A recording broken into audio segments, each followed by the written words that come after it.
89 on up, homies, the show where you gon' get Cali history. It's told with respect and dignity. Spoken by jihad so vividly. He's taking over the industry, giving y'all some download imagery.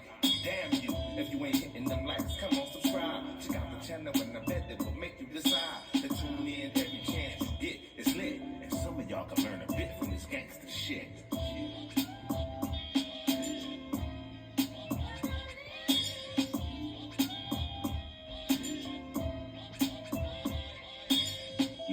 YouTube, what it do, loved ones? You know the motto, if you can, after the story, go over there, hit us with a like, which is a thumbs up, and that'll let us know we kicking our stuff.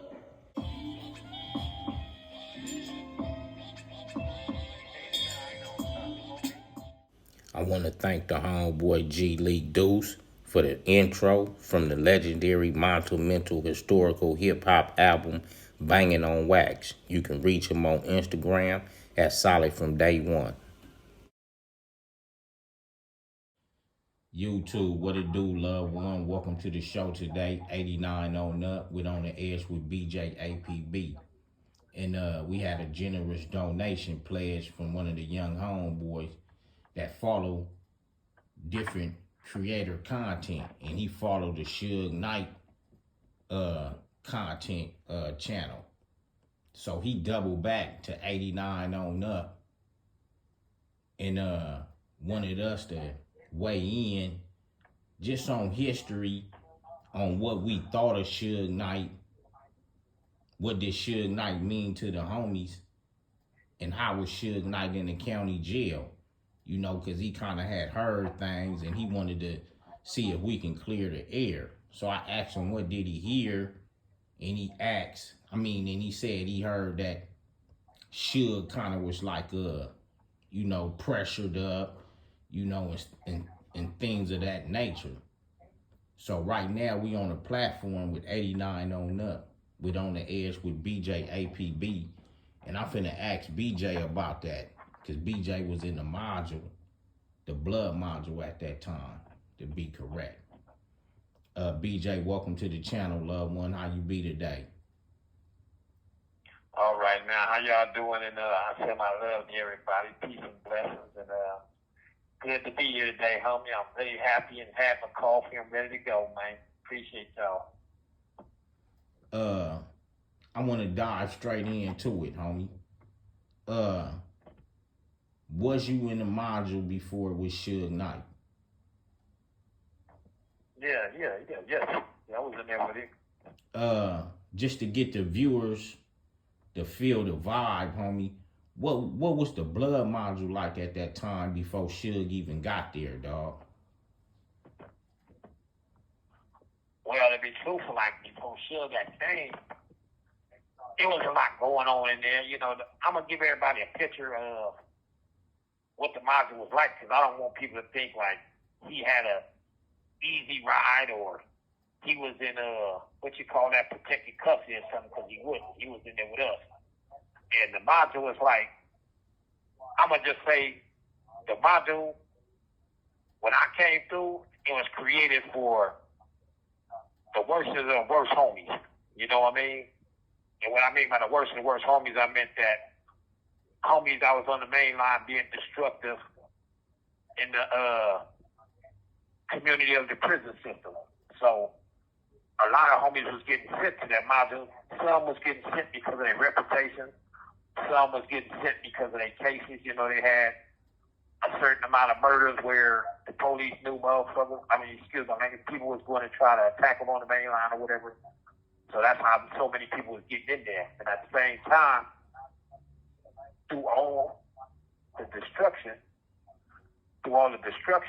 that was going on, you had people in there, you know, homies sometimes would get stressed out and we'd go to war with each other. Pyro against blood, UBN, BL, then it turn around, no cuts against this, Bonnie Hunters against that, Panthers against this, Brims against that. You know, it was always something going on, but it was pretty much, all in all, outside of the homies that got hurt, the rest of it was homies fighting life sentences and death penalties and not knowing how to communicate. So a lot of people took out their frustrations on each other by fighting each other, jumping up. This call and your telephone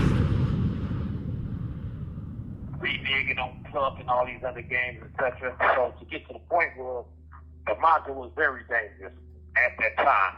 And when Suge came, they had gave him RCL because some of the answers we was on Denver Road, which was known as Paru Road at the time.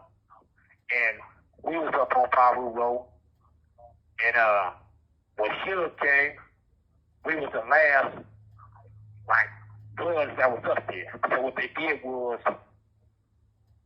pretty much everybody that was in the Paru, they moved them off the road to make room for everybody that came in for the Death Row thing at the time, which was Suge and all the rest of the homies that was on the label at the time when they brought him in after Tupac got killed.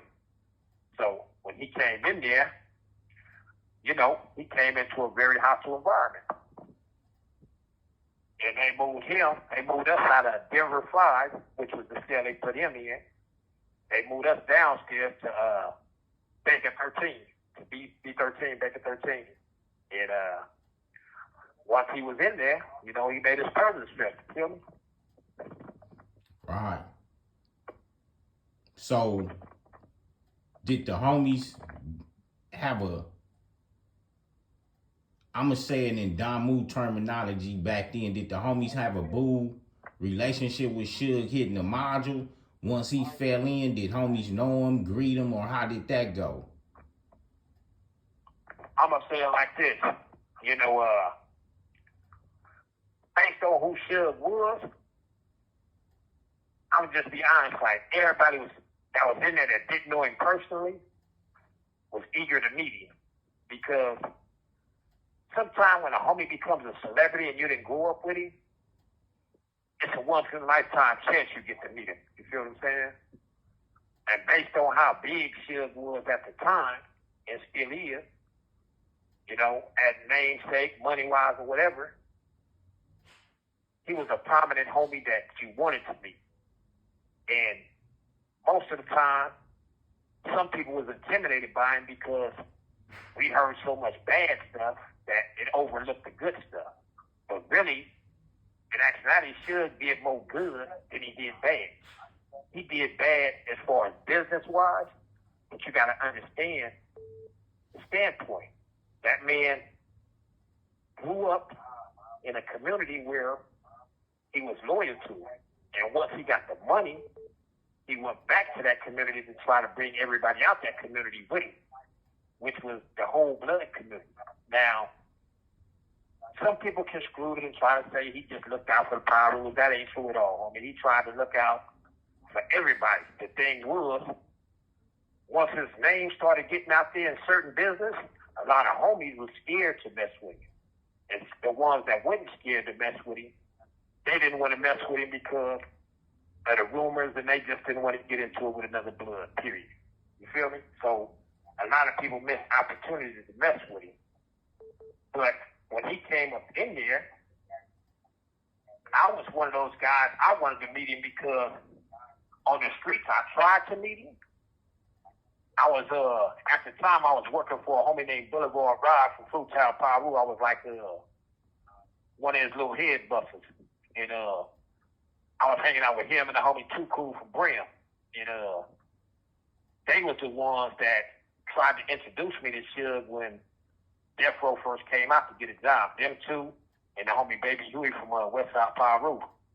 But what ended up happening was it didn't happen because when they tried to hook me up with him, that was the day that they went out on that boat. And somebody got killed out on that boat, on the Death Row boat. And when that happened, everybody dispersed, so that squandered my chance of meeting. So in the module when he came, everybody was talking about it, like, Suge on his way, Suge on his way. The police said they could bring him. So everybody on their boards watching. So this call and your telephone number. So when he finally came down to tier, I wanted to see him because when you look at Suge on TV and in the magazines and everywhere, they make Suge seem like he's Andre the Giant, you know, like he 9'2", tattoos everywhere, got a thousand-inch nets. You know, they 30-inch arms. You know what I mean? He bench pressing all day long. You know, that's how they made it seem. So I wanted to see him. I was like, damn, dude is huge. So one day, I never said nothing to him because I didn't want to seem like no groupie, which was majority of the margin. But Suge, as the man he is, he broke the ice. He was the one day we went to court, and we was all in the holding tank together. And he went around the holding tank and made it his business to learn who every homie was. He didn't sit down and be anti-social. He went around, what's happening, young homie? What's your name? Okay, yeah, all right, now, where you from? Okay, yeah, what's happening, homie? And he talked his business. He was on the business level. And every homie that needed help, he tried to help if you asked. You know, he didn't just offer it because he didn't want to seem like he was imposing himself on people, but he did offer. You know, he offered legal help to anybody that wanted it. He offered assistance if you got time, like you was going to death row or got a life sentence. He offered to help get you a TV and some canteen when you first get to prison, all that. And he made sure all of us had his phone number so we could keep in contact if we need legal assistance or whatever. You know, he tried to help us. He even started a bus ride to the PN that a lot of people don't know, but now this is how a lot of our families is coming to see us because he started that. He the one went out and started the buses coming up to prisons. Him, along with a couple of Mexicans and other dudes that was business minded. You know what I mean? So they the one that did that. You know what I mean? So when they did that, I couldn't, I couldn't knock it. So all these things he had done for us already was done in history. But like I said, he had that intimidating name. By him having that intimidating name, a lot of people were scared of him. So we got in that whole tank. The first thing I did was, when he came to introduce himself, I sized him up. You know, I was wrong for that, but I was a kid at the time, and he was a kid. You know, we was both kids. But the reason I sized him up was I was kind of big myself, so I wanted to see, was he bigger than me? You know, that's something you did when you bodybuild at the time. You know, when you get big, you want to see who got the biggest arms, who got the biggest chest. It don't be nothing personal, just competition. So when I stood next to him, and I seen that I was taller than him and wider than him, I said, dang, if I was on the streets and they put me on TV in a suit, I'm already look big, you know, and I started smiling to myself, and that made me get on my push-up game. But when I got to talk to Suge, on everything I love, homie, that's a very cool dude, man. I'm talking about, he didn't give me no bad advice. He didn't give me no messed up advice. Nothing was negative about him. He didn't try to swindle me or nothing. And the whole time he was in that module, he did nothing but good for us. When I first got to the pen, I got into it with a dude from Hoover. I'm not going to say his name because, you know, I don't want, it's over with and I don't want him to feel disrespected, but I got into it with a dude from Hoover because when we was in Salinas Valley, he tried to tell me that Cats was in the module, talking Suge for his money. Cats was extorting. So I had to ask him because I hear him telling other bloods this story. So I went over and asked him. I said, man, I hear you over here speaking on my homeboy. What's happening? He said, oh, yeah, I was in the county with Suge and and when he telling me the story about people supposed to stab Suge up in the module and all this, none of that happened, homie, none of that. You know, Suge was available if you wanted to stab him, you had action. And I can remember one time, him and the homie got into it, and they was finna go get it in. You know what I mean? He was never no punk, so I'm not going to never come on here and speak. You have 60 seconds remaining. In a negative way that don't deserve it, you feel me? And he's one of the ones that I couldn't see myself doing him like that after being in that module. We back at it. You had left off saying that due to how his conduct and character was in the module, before all this new wave shit didn't occur, you gotta keep it clean. So you were saying with his conduct and character, you gotta keep it clean at about that time. You were saying, correct? Right. And what I was saying was, I would never say nothing about somebody that wasn't true. You feel me? Because I don't believe in disrespecting other people just to gain fame or whatever, or trying to get my name bigger.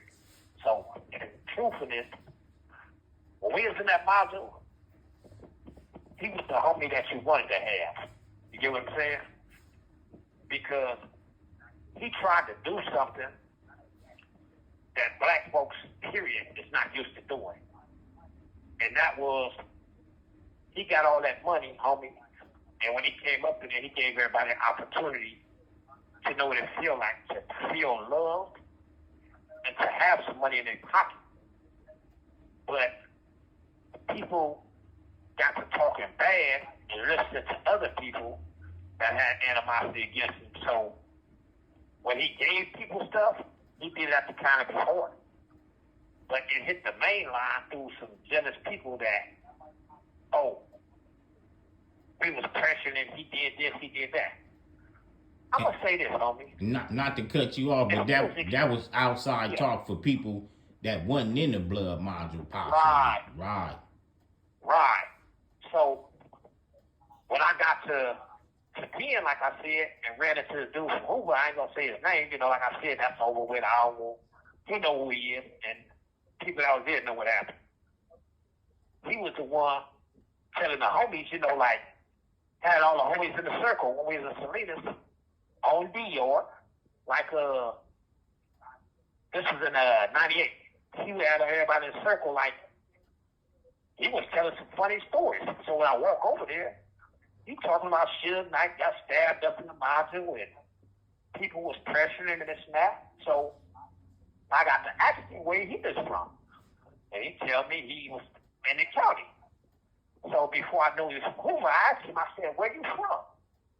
He said, I'm from Hoover. I said, oh, you was in the blood module? I said, because you speaking like you were there. He said, no, I wasn't in the blood module, but my homies told me this. He was talking about some other bloods told him that. And I told him, I said, look, homie, I said, I was there and talked to the man personally and got the man's phone number and talked to him a few times. I said, homie, nobody did nothing to that man in that module. And everything that man did for us, I asked that man when we was in the holding tank that day when he introduced himself to me.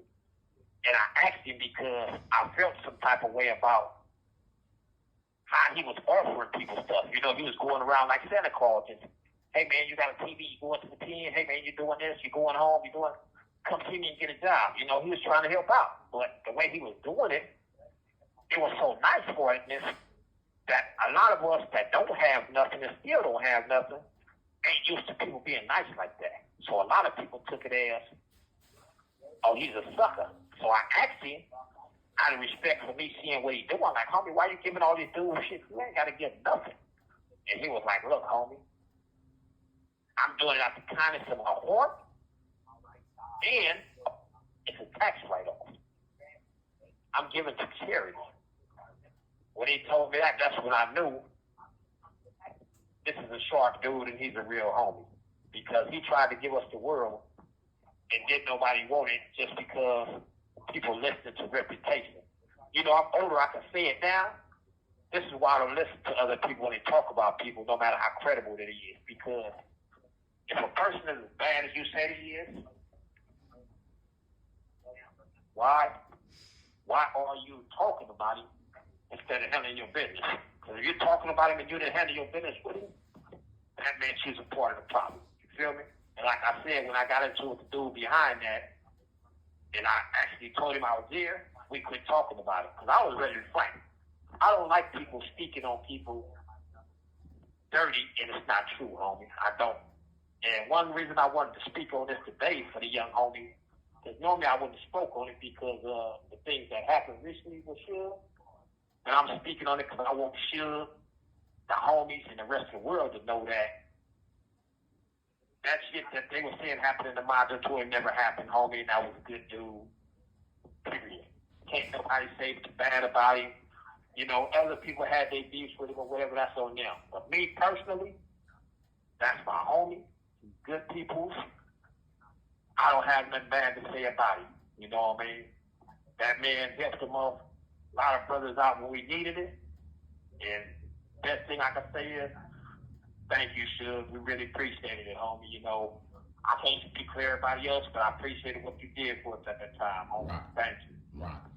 On the real, I can say like I say, I don't want to dive into up to date issues, but at them times, we all have good seasons and bad seasons, homie. Even myself with this banging and shit. You do 30-something years of this banging, homie, you gonna have some ups and downs and some turnarounds.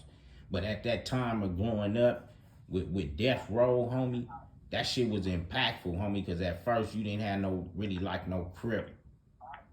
No blood really, on the map like that. No record label. It was all Crips on record labels, Crips putting it down for the Crips. So when the homie came and was taking a lot of big homies out of different hoods, Suge was a celebrity, homie. And he was taking our celebrity big homies out of our hoods and taking them somewhere else to get some money to come back, to buy the little homies, which was me, different homies like I speak of Heron coming to the hood. By Suge snatching a lot of homies from these different hoods, the big homies was able to pull up back then, buy our weed out, bless us, throw us some extras after buying our weed sacks and stuff from us, or just pulling up, seeing different homies' characters of our style at young ages and seeing, blessing us with $100 bill back then. That was big money in 92, 93, 94, 95, and 96 and 97. $100 bill or two go a long way, homie. So, yeah, homie, that was yeah, homie. So that Suge Knight Death Row era was very impactful, homie. And I had a couple times personally too to run into Suge and greet him and holler at him and get a good greeting back. He used to be over in the turf in the Inglewood neighborhood, Power Rules, dealing with a couple of the OG homeboys and stuff. So, at them times, homie, dude was doing this thing and supporting the Damu card, not just Paru, but Bloods too, homie. It wasn't no different when he was doing it. Every main big homie damn near from out of every turf, at least one homie could say they function with Death Row, homie. And 89 on up, with On the Edge with BJ APB, and we just sitting in history. And also, it wasn't social media then, so a lot of pictures we'll catch like how people will catch them on social media. We caught them through, and I hate to put the homie out there, but it's history, through Trey Lane, homie, through Trey. Trey had all the Death Row pictures when we was in the Blood module. So Trey would shoot them to me, and I'd be able to see Snoop Dogg with a perm, Dash, Corrupt, all these dudes. I run through all the pictures and just put my mind with these dudes on the event. See them doing out eating, out riding, homie. We'll do it through the pictures, and the homie Trey had them, dog. Shout out Trey for having them pictures to send around. Yeah. Shout out to old Trey Lane. Yeah, shout out Trey for the pictures that you used to send down the road for everybody to see all these celebrities that's popping right now for this new generation. With that being said, we out, homie. That'll conclude the Suge Knight topic. We out. Much love, and hope we didn't offend anybody with serving this content in history, because we all was starstruck on all the homies that was a part of that Death Row get down, man. And salute to all the homies that was with that Death Row that's here and not here, from all communities, dog. Salute.